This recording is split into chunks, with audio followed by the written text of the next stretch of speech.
The Coonhound Collective podcast is brought to you by CZ Welding and Custom Dog Boxes. Dog boxes built by hunters for hunters. Check these guys out today.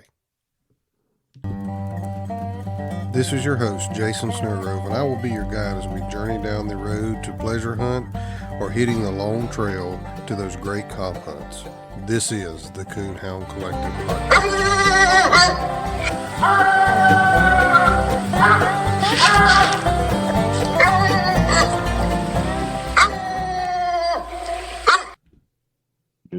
All right, go ahead. Welcome to the Coonhound podcast. There you go. That is Augustus, and Vaughn. Augustus Vaughn Spencer. Very good. Well, Augusta, let's have it. Let's hear about this hunt. What hunt did you win? About the last youth hunt for kids. He won the Kentucky State Youth Hunt. Kentucky State Youth Hunt. So, what kind of dog was you hunting? English dog. English. Yeah. Do you like English dogs? Is that your favorite, or you got a different favorite? That's my favorite. That's your favorite? But he said that was his papa's favorite. Oh, that's your papaw's favorite. Okay. What's your favorite? Stay close, man. Probably English too. Yeah. Well, I've got a kennel full of English dogs myself. A good deal. Good deal. So, what did you think about winning that hunt? Did you call your dog and strike and tree him and all by yourself? Yeah. Yeah.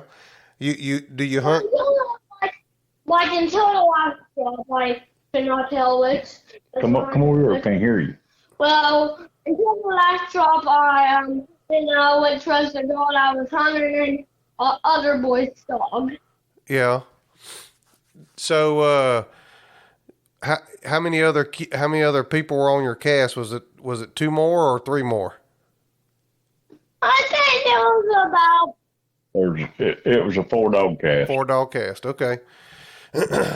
So, can you tell us a little bit about that cast? What your dog did? How you operated? How many coons did you tree?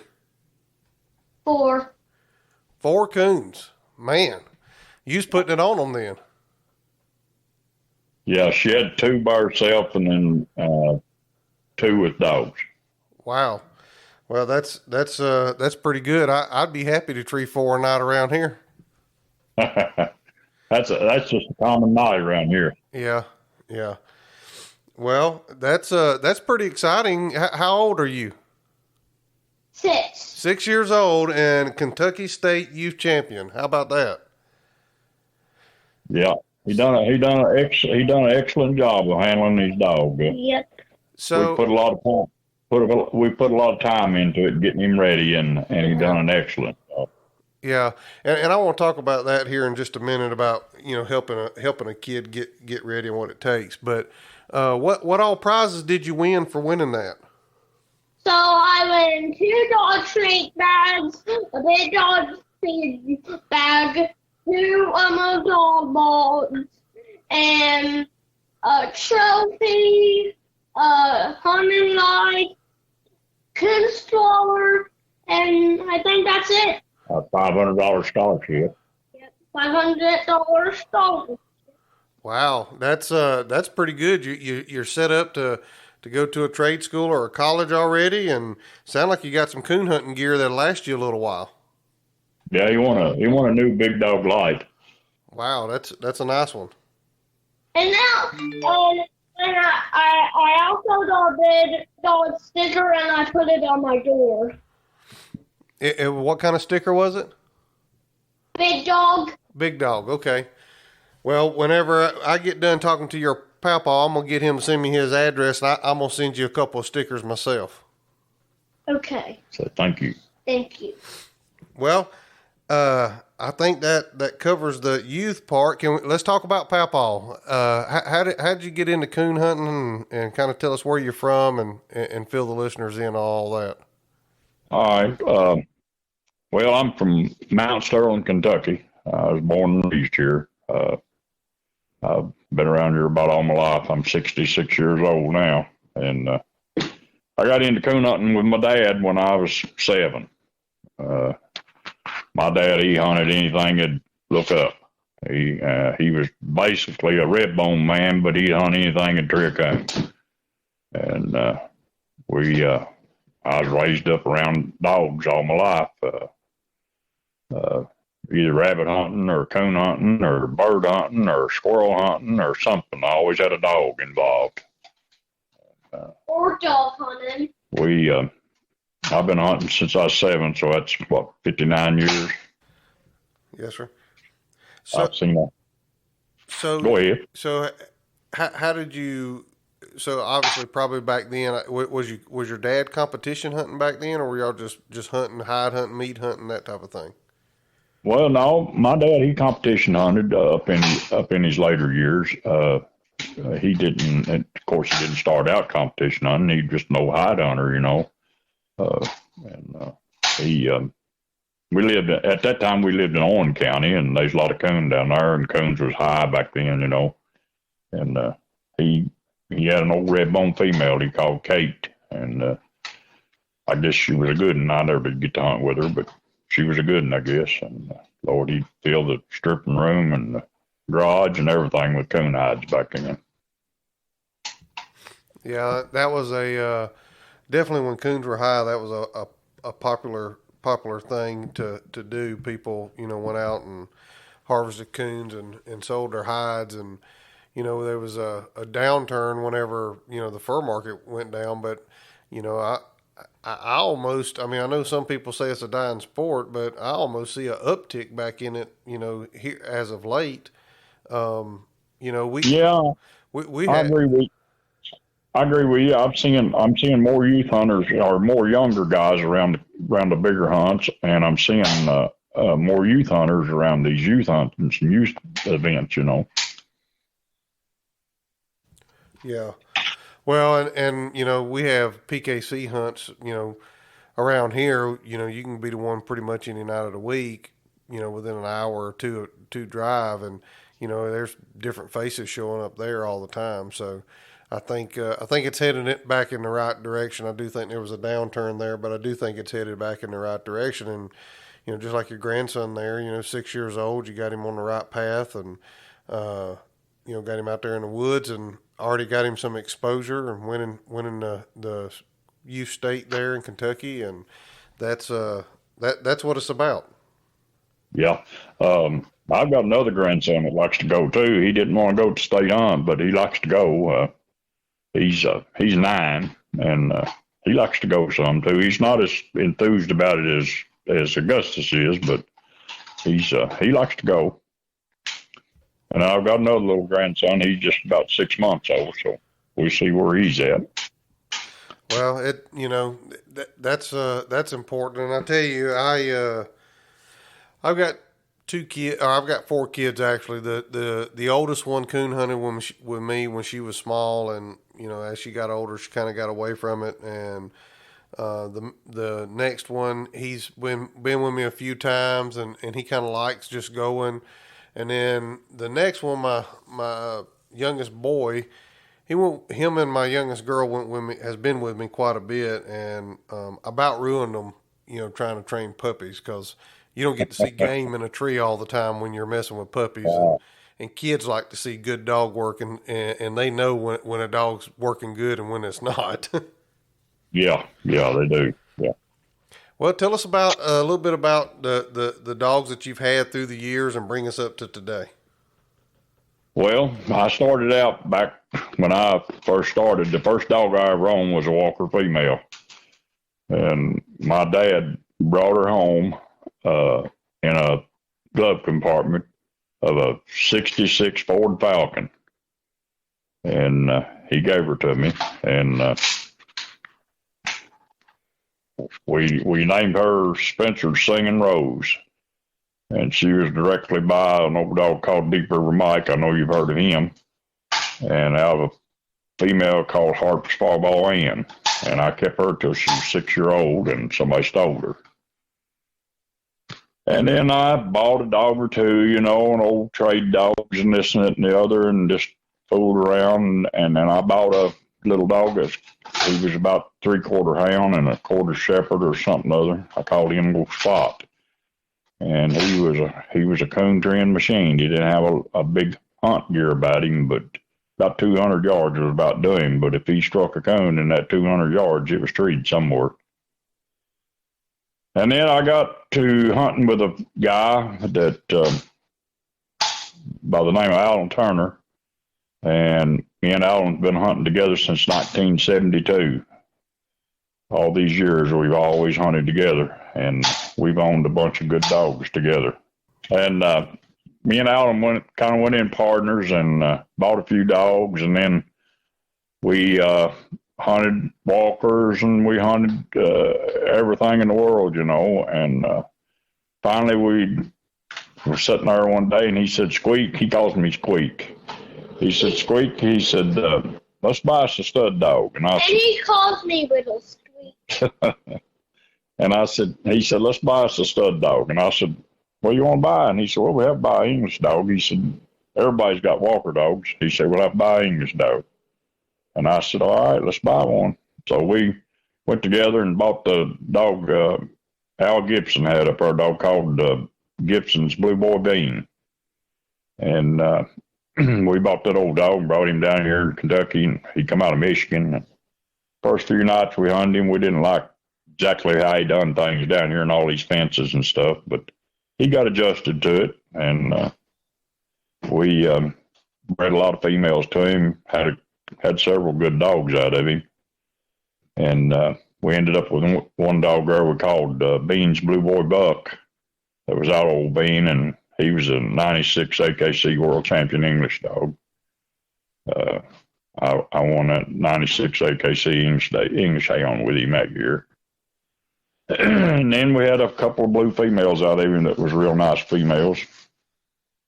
And then we ended up with a female that come from Ed Allen and Steve Allen, female called Horseman's Timber Queen. And we placed her in the World Hunt 4 times.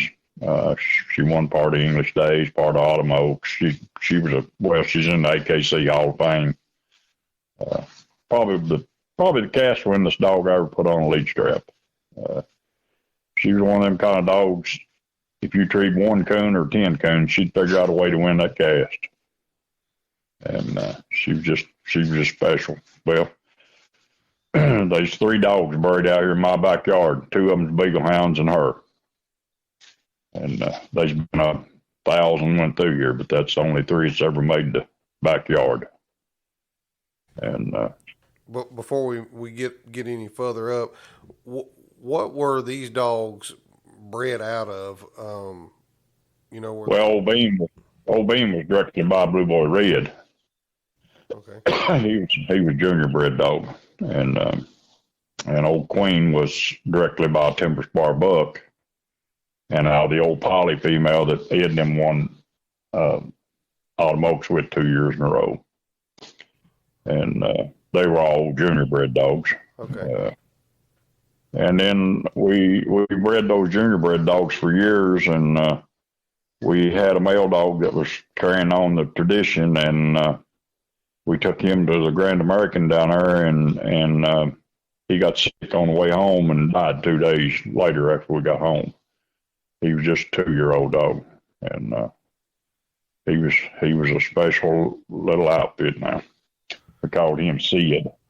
Yeah, it's tough when they're young like that, and you see the potential that they could have, and they get sick and died. I had one, a black and tan here at the house that was young, and he ended up getting cancer and dying before he was 2. And it is tough whenever you kind of, I don't know, maybe most people ain't like me. I'm just kind of counting on him to be my dog, and to have to back up and punt, it makes it tough. Not only lose your buddy, but to have to back up and regroup and figure out what direction to go in next. Yeah, start all over.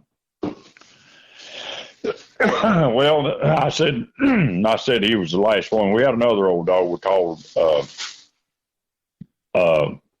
Bones, and he was directly out of an old junior bred female, and by a dog that we had that was a junior bred dog,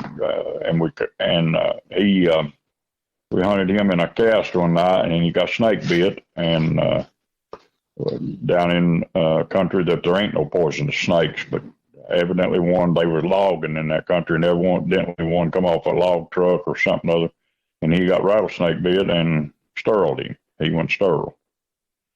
So we never did get a pup out of him. So then we had to back up and, like you said, back up and punch, we had to regroup and start all over, and we just kind of went looking around the country and finding some of them junior females, and getting them back in, and we bred them to the buck dog, and of course old Buck was by old Bean and I have a full litter mate sister to Swamp Rooster, and so that threw a shot of Swamp Rooster in there then and junior stuff, and then we started out crossing on that, and we got kind of out of dogs, nothing we didn't really like, and how you do, you just, the coon dogs will treat coons, but not the way you want it done, you know what I mean? And so we ended up buying a dog out of Oklahoma, dog called Wild Times Puss in Boots. Yeah. And we bought that dog and brought him in here, bred several females to him. He was absolutely a coon trim machine. The Kentucky Houndsman Association down here has a runoff that they run for dogs, and they have 7 events. You have to hunt all 7 events, and the dog that ends up with the best score, best points accumulated out of that 7 events is the Hound of the Year in the state of Kentucky. And we won that with him 2 years in a row, and was leading it the 3rd year, and I sold him. That old dog won the state youth twice. A girl handled him for me. I had a little girl handling him for me, a girl named Dakota White, and she handled him for me all the time.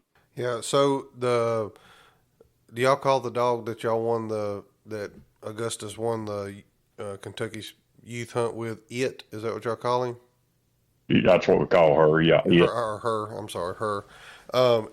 Is she out of some of that stuff, the Puss in Boots or some of those dogs? She's out of a female that goes back to some of that old junior stuff we had, and she's directly by that Hatchet River style dog. Yeah, she's a good looking hound. I like those blue ones. My buddy Brett Stevens, he gets on to me all the time, but I'm a fan of the blue ones for sure, or not just the blue ones, the odd color ones, but I do like the blue colored English dogs for sure. Yeah, I do too. The old queen female that I was talking about, she was blue. Old It's blue. Old Bean was blue. Bones was blue. We've had a lot of good blue dogs. The hammer dog we had back several years ago, he was blue. But right now we've kind of got a line of dogs going that I've got a granite dog here I call Curly, and he's off a dog I had, a granite dog called Banjo that was by Viper Creek Joe, and I have a full litter mate sister to Puss. And I bred several females to old Banjo, and I come up with this Curly dog. And Curly is his mama. It goes back to that Shane Montgomery's, that old log chain Leroy dog, and several of them dogs, And but now she's just a different kind of dog. She's action packed. She's gonna make something happen. She's quick about everything she does. She don't blow out of the world, but she'll go hunting. But she won't pass a coon up if it's 20 yards or 3 miles. She'll get under it. Well, that's kind of what you want and kind of what you need, really. Nowadays. How old is she? She just turned 3. Okay, and have you bred her at all yet? No, I haven't bred her. Okay. Yeah, she's that's kind of what you're looking for. I got a English hound here at the house that I'm actually taking Friday, and we're going to try our luck at the zones up in Palmyra, Missouri. And he is Swamp Rooster on the top and Charlie Seven on the bottom, and he kind of he has his spells. I'll say that, but for the most part, he kind of hunts the same way. He gets out, he hustles, he stays busy. Um, he he can get himself into some trouble, but he also can look halfway decent a night or two here or there. So it sounds like she's kind of sounds like him where she gets out and hustles around and gets coon street. Yeah, she. Well, I hunted her English days. See, I won English days with her in 21, and she was just 2 when I won English days with her up there. Well, she wasn't hardly 2, and I jerked her off 17 trees in 3 nights and looked at the coon on 17 trees. Holy smokes, man! I lived in Illinois for about a year, and the coon hunting from where I'm from was unreal over there with the amount of coons that they have. And I bought a place here just outside of Branson, Missouri, kind of in the foothills of the Ozark Mountains, and I don't have the coons here that I've had in other places that I lived. Yeah, I got a buddy who lives down in your country there. Clint Harp, you know Clint? No, I don't. I don't guess I do. He had that dog they called Trigger. Okay. He was off Puss in Boots, and his mother and Carly's mother, the same dog. Oh, okay, okay. Yeah, Brett Stevens, he lives, I don't know, about 45 minutes east of me, and we don't. She got the lone survival dog. Yep, he's got the lone survivor dog, Loner, and we don't get to pleasure hunt a lot together, but we talk dogs quite a bit, and maybe get together and hang out, and we've hunted a couple times together. So he's, as far as English dogs, he's probably, that I know of anyway, the closest guy to me. There's a few other guys here local right around me that's got a few little dogs here or there. Hey guys, this is Jason over at the Coonhound Collective podcast. Is your dog box starting to get wore? Maybe it's starting to get a little cracked like mine is. Maybe you've just been thinking about it's time to upgrade to a new box, but you've asked your buddies and you're just not real sure what direction to go in. Well, let me help you out here. Go check my friends out at CZ Welding and Fabrication, custom dog boxes and aluminum products on Facebook. You can check out all their custom work they do there and their designs that they do. If you don't see something that you don't exactly like there, reach out to Nathan at 540-810-5439, 540-810-5439, or send him a message through the Facebook page. I bet he can fix you up. Don't wait till fall to get that new dog box. Go ahead, get that dog box now. Get you something looking good in the back of your truck that you can be proud of and that you can haul your dog around in comfort. Check my friends out at CZ Welding and Fabrication. You won't go wrong. Dog boxes built by hunters for hunters. Get yours today. CZ Welding and Fabrication. Yeah. Yeah, I just made a cross. I got the pups are on the ground now. They're about 8 weeks old. I bred a puss female, night champion puss female, to this curly dog I've got, which doubles up on that timber tiger stuff. And I'm awful pleased with the way the pups is acting. I showed them coontail the other night. They're 7 weeks old. I showed them coontail the other night. There's 11 of them in the kennel there, and 9 out of the 11 just locked it back and rolled with it. And, yeah, I mean they got huge mouths. Yeah, that's what you want for sure. Speaking of puppies, there was a couple of guys throwed your name out there, and basically said that you've probably forgot more about hunting and getting dogs going than most folks out there. How do you go about picking that puppy that you want to keep from the litter? Is there something you look for specific? Yeah, me and Alan, we're in partners on all these dogs, and the way we do it, we'll get there together in the kennel there one day or in the barn where we got them at, and we'll go through them and we'll pick us out forward, and we'll pull them out, and we'll put them forward to the side and sell the rest of them, give them away, whatever, and let guys that hunts with us have them or something, and we'll pick out those four, and we'll just keep watching them four. We won't even pay no attention to the rest of them. Them four's our pick.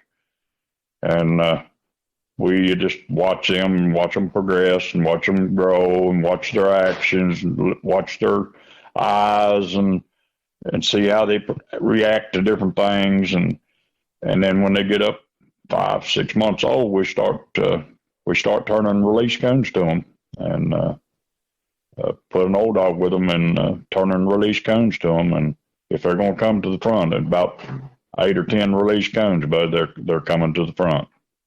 Okay, yeah, that's. I've heard some people, turning release coons to them, and I've done a combination of a little bit of everything, and probably screwed a bunch of dogs up too. So, but yeah. So whenever they, I guess, you start seeing what you want out of them from those release coons, or are you taking them in and hunting them with that older dog in the woods on wild coon, or are you taking them by themselves, or what do you do then?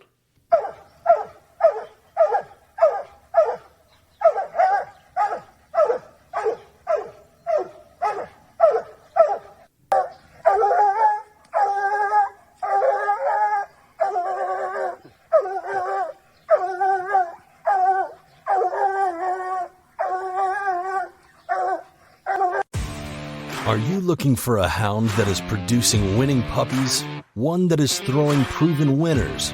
Then look no further than Grand Night Champion, Silver Champion Stylish Bushwhacker.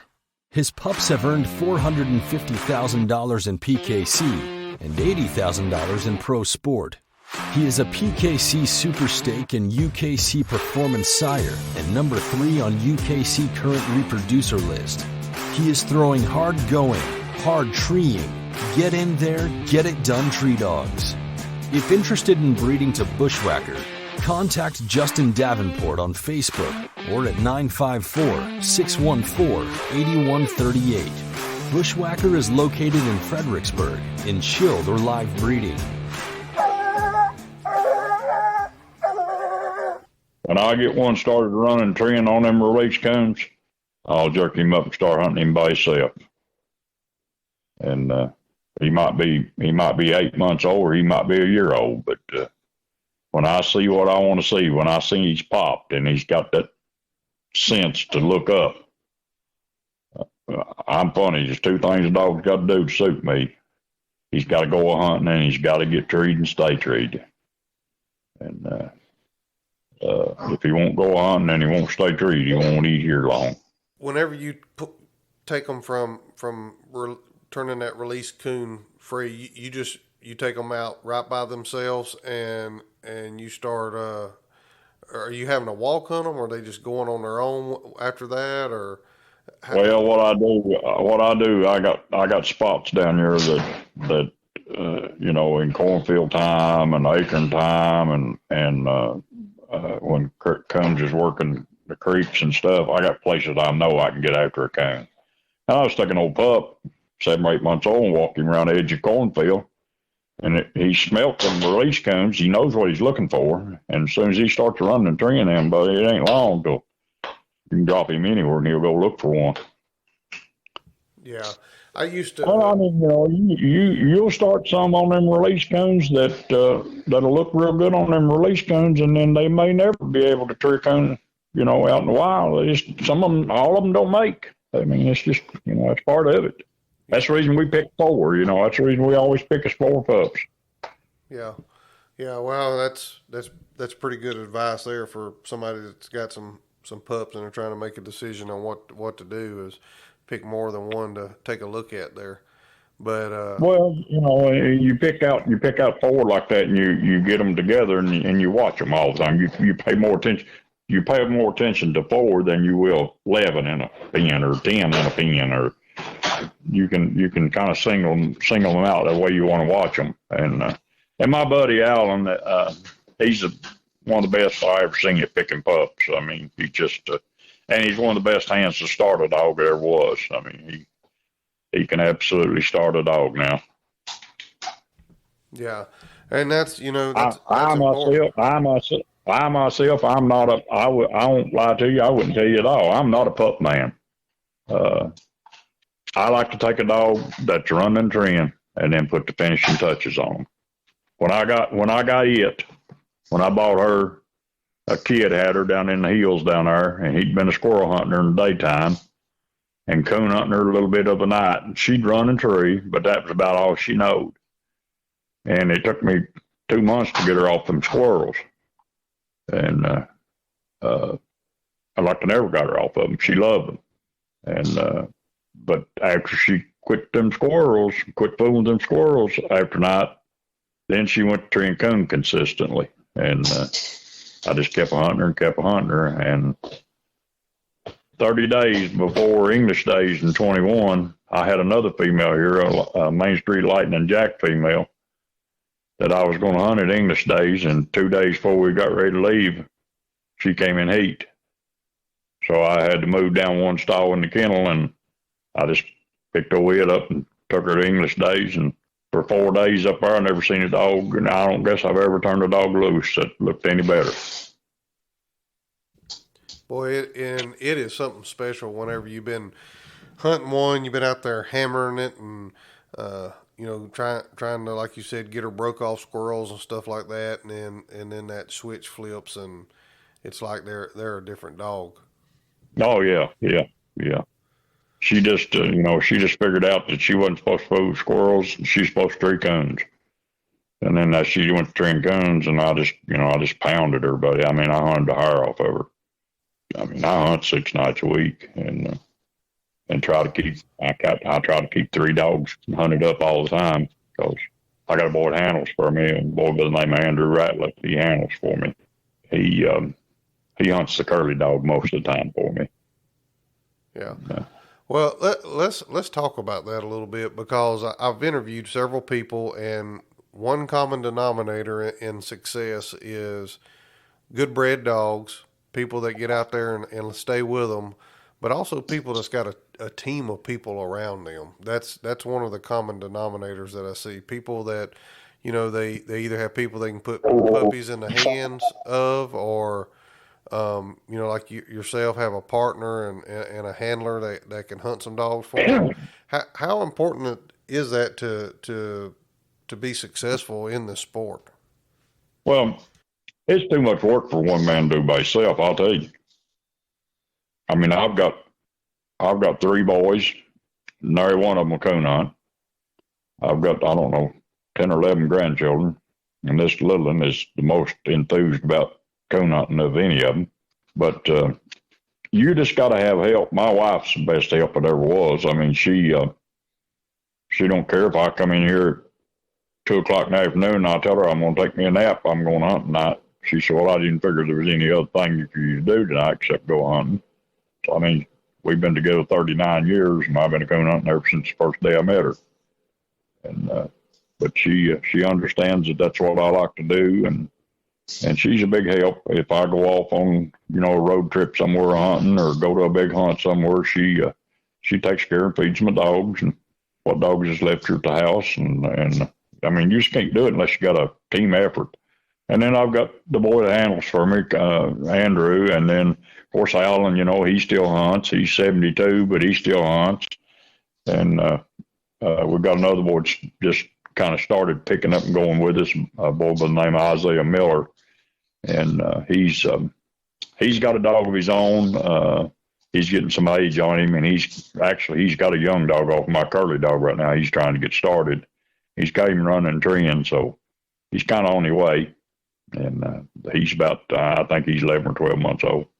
Yeah, I just, I know with me, I'm out there, and I wish my kids would be more involved than what they are. But like I said, I about burn them out hunting puppies, so I definitely understand. And my boy, if I ask him, he'll go with me. And there's sometimes that he wants to go, but I know whenever I have to leave the house or whatever, they're right there to step up and feed dogs and look after dogs, make sure they got feed and water and stuff like that. And I know that's a important part of especially if you're going to competition coon hunt and run up and down the road, you got to have help. Yeah, you absolutely do. Even back when I was just running one dog, I mean, when me and Alan were just partners, and we just kept one good dog to run up and down the road with all the time. But it's a big help just to have somebody ride along with you, help drive and help take care of the dog around the hunts and stuff. And if you hunt all night and handle a dog all night, but it's hard to drag out of that bed of a morning and get out there and get the dog out of the truck and feed him and water him and get him up and get him out there and let him use the bathroom and stuff. That's a great big job. So, you got to have help. I couldn't agree more. Well, is there anything else that we missed, or any dogs that we missed through there that you wanted to cover? Well, I mean, not really, no. I mean, there's an old dog that I owned half of. Well, I ended up selling him to Gary Campbell, the boy that owned Bluegrass Amos, an old dog called Bing Bang Boom. We placed him top 20 world hunt a couple of times. He was a big old Loney's bred dog. I bought him off a boy and sold a buddy of mine half of him, ended up buying him back, and ended up selling him to Gary for pretty good money back in them days. I mean, I sold a dog for $5,000 in the early 80s. That was pretty good money. Yeah, for sure. And, I talked to a guy the other night, and I believe he said he had a litter of puppies he sold, and he sold a couple of those puppies for $5,000. That's what he was saying. He said, back in the day, that was just unheard of money. Oh yeah, I remember when Gary sold Amos to R.F. Dickey. I was standing right there when Dickey counted the money out to him. He gave him $10,000 for that dog. About a year before I sold Gary that other dog, and that was just, that was unreal amount of money. I mean, that was just crazy money for a dog. And, yeah, and to think about where we're at today, and some of the figures that are thrown around for dogs today is, it's just mind blowing.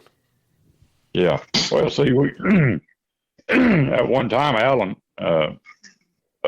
he owned old Red Man. See, he sold him to Steve Allen, and he bought him when he was about 14 months old, and he sold him to Steve when he was about 18 months old. And we've owned a bunch of good ones through the years. Been fortunate to have. Could I ask something to you? Yeah. Could I ask that guy tell him? Tell him. I mean, what? Jason Augustus wants to tell you something. Yeah, go ahead, buddy. All of our dog names. So there's Maggie, Burley, Queenie, Kitty, and Bon Jovi. All right. So which one is your favorite? I would say my favorite dog of all of them is Curly. Curly. Okay. What makes him your favorite? I don't know, just the colors on him. Just the colors on him. What color is he? Red. Red dog. A red dog. Okay. Yeah. At a distance, he looks like a red bone. Oh, okay. Yeah. Well, it sounds like to me he's going to like the red color ones instead of the blue color ones. Yeah, he's kind of partial to the red colored dogs. Yeah, he is. He's got a female here he calls Maggie. She's a Lotto 4 female. We're just waiting on her to come in and heat to breed to Curly. And she's a nice little female. She'll trail a lot of coons. She's a little weak on her hunting, but she'll trail a lot of coons. Yeah.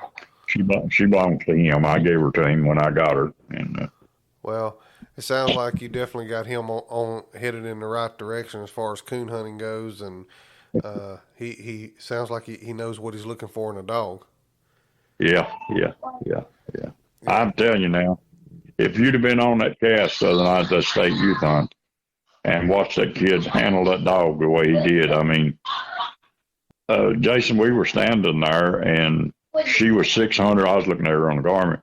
She was 686 yards in the country in there. And she made 2 barks and he struck her. And she located and he treated her. And I was thinking to myself, Gus, you might have gotten too big a hurry there. And but she just turned it over and rolled it off. And she sat in there and treated for 3 minutes and nothing ever did cover her until we got right to the tree, and then everything come in there and backed her, and she had a coon. They all took a minus. You know, talking to some youth people, and especially people as young as him, they don't worry, they don't really think about okay, what does everybody else got on the scorecard? What do I need to do? They just call the dog for what it's doing and just have a good time. Yeah. That's what he done. Well, he treated her the third time. She was 880 yards. I just barely could hear her. And he just jumped up and struck her and treated her in 2 barks. And I mean, in 2 breaths. Yeah. And I really like that. Sometimes I'm out there and I'm thinking, okay, do I need to tree this dog if something happens and he comes treed with the last 3 or 4 minutes, do I need to tree this dog, or should I hold off? And when those kids are out there, they're just having a ball and having a good time, and they're just calling dogs for what they're doing, and I just think that's awesome. Yeah, and to be honest with you, Jason, I've never been a defensive handler. I've always been an offensive handler. If mine opens, I'm going to strike it. If yours opens twice and you don't strike it, the third bark you make, he belongs to me. And yeah, well, and you know what? So I know sometimes some people say that'll get you in trouble, but the more that I go and the more I participate, and a lot of times in a cast, I'll just pay attention to what other people are doing, and the people that I see winning a lot, especially locally around here, that's kind of what they're doing. They're playing offense more than they are defense. Yeah, I've never been a defensive handler. I've never been that way.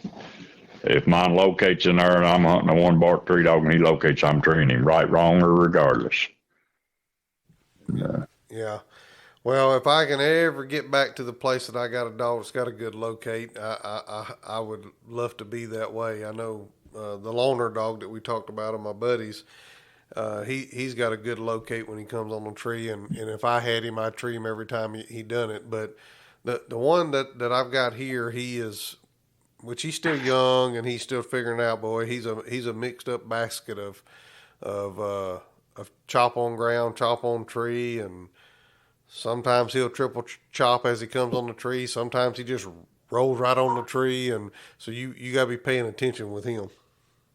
Yeah. Is he for sale?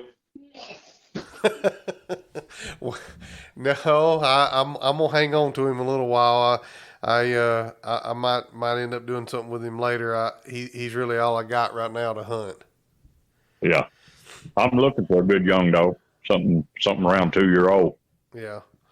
There's some out there. It's just finding the right one and with the right tools that you can do something with. Well, if you hear of anything, let me know. Yeah, I will. Well, hey, I appreciate y'all being on the podcast, and Augustus, I appreciate you telling us about your hunt and what you won, and about your Papaw's dogs there. Okay. Say thank you. Thank you. Well, thank you. It was an honor to talk with you today and to have you on the podcast, and hopefully we'll be talking to you more. We'll see you and Id or Maggie or Curly or one of them dogs in more pictures in the future. Say we will. Yep, we will. All right, buddy. Appreciate it. Yes, sir. Thank you. Thanks, guys, for listening to the Coonhound Collective podcast today. We really appreciate you taking your time out of your day to listen to the podcast. If you don't mind, head over to Facebook and give us a like, and head over to Instagram and give us a follow. It's both at the Coonhound Collective. Also, if you would like to reach us here at the Coonhound Collective, you can reach us at thecoonhoundcollective@gmail.com. If there's someone that you would like to hear on the podcast or a product that you would like to hear talked about, please send it to thecoonhoundcollective@gmail.com. Thanks again. Have a great day.